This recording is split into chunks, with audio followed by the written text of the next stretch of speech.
السلام عليكم ورحمة الله وبركاته. وادي سلام يا مرك هوري دمان ولا halkan iga daawanaya meel walba oo aad iga daawanaysaan si walba diin maqlaysaan ba isku soo laabashadeena kadib balan xog dhab idin ka siiyo maxaa ka dhacay deegaamada hoostaga Raskamboni dagaalkii oo lagu kala baxay iyo magaalada gacanta ku haya iyo wixii meesha ka dhacay sida uu dagaalku markaa uu ku bilowday ayaan doonayaa inaan faahfaahin guud idin ka siiyo waxaan doonayaa marka hore inaan xaqiijiyo inaan u arko inay musiibo tahay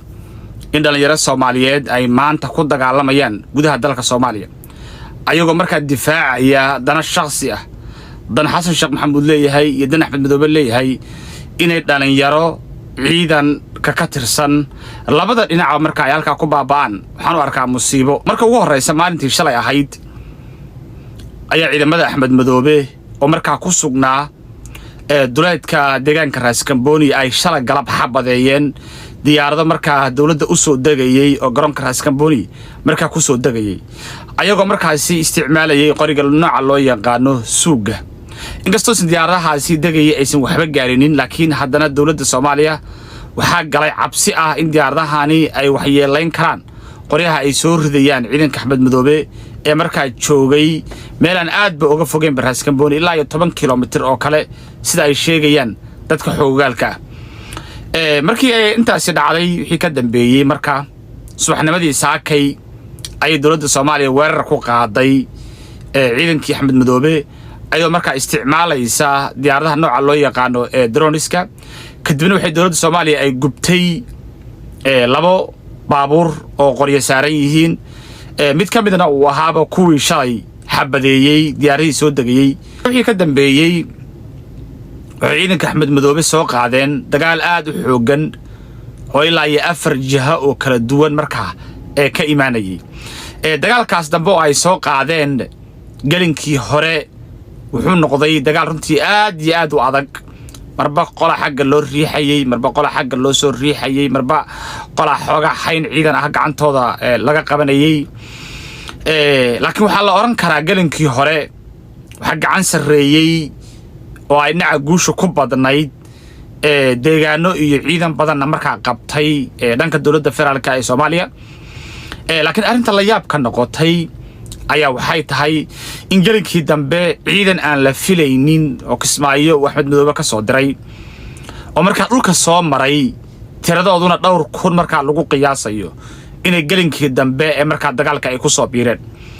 ciidankii dawladda meesha la geeyay in qiyaas ahaantii ilaa iyo 1200 oo ciidan ay markaa ahaayeen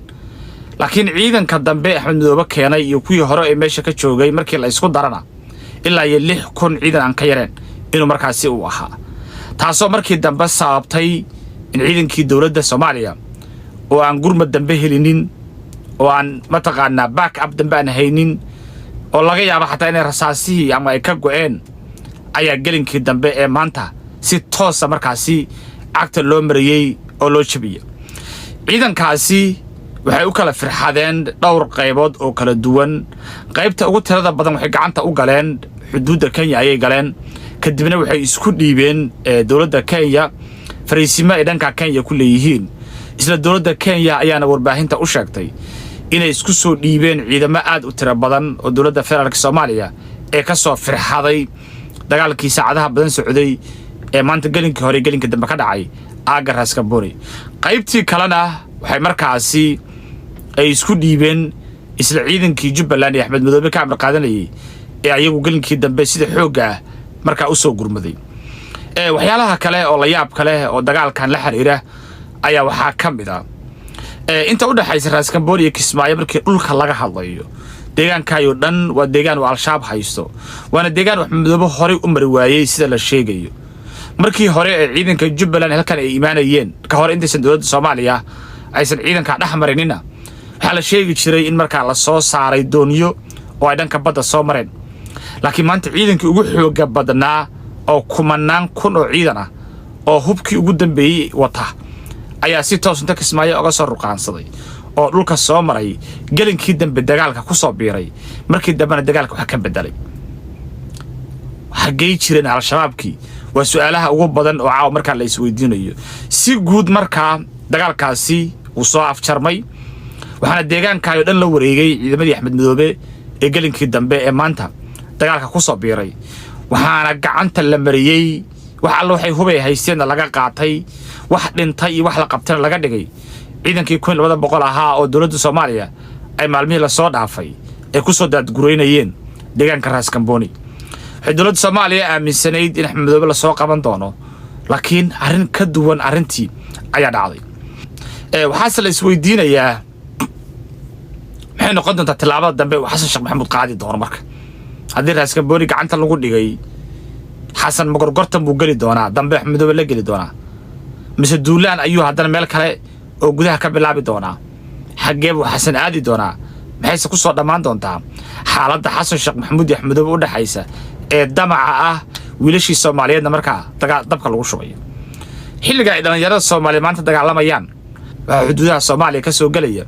ciidamo aad u tiro badan oo Itoobiyaan oo doonaya inay dalka yaga markaa ay faragelin ku sameeyaan waxay ka soo galayaan Hiiraan waxay ka soo galayaan Baay Bakool waxay ka soo galayaan Gado si xoog ay ugu soo qulqulayaan laakiin Soomaalida gudaheedii ayaa dagaalamaysa ninkii lahaa markaa madaxweyne qaran baan dalban Itoobiya ka difaacaya aaway ragii lahaa al-shabaab baan la dagaalamayna warkoodii aaway waxay muujinaysaa markaa in dawladnimada Soomaaliya iyo ummadda Soomaaliya maskaxdooda iyo maankooda iyo dadkooda in lagu cayaarayo Soomaaliduna aysan waxba ka baranin inta bay muujinaysaa intaasaan muuqaalkan ku soo koobaya barinteen dib isaga soo laabanayno waxaan idinkaga tagay si aan nabadino asalaamu calaykum waraxmatullaahi tacaala wabarakaatuh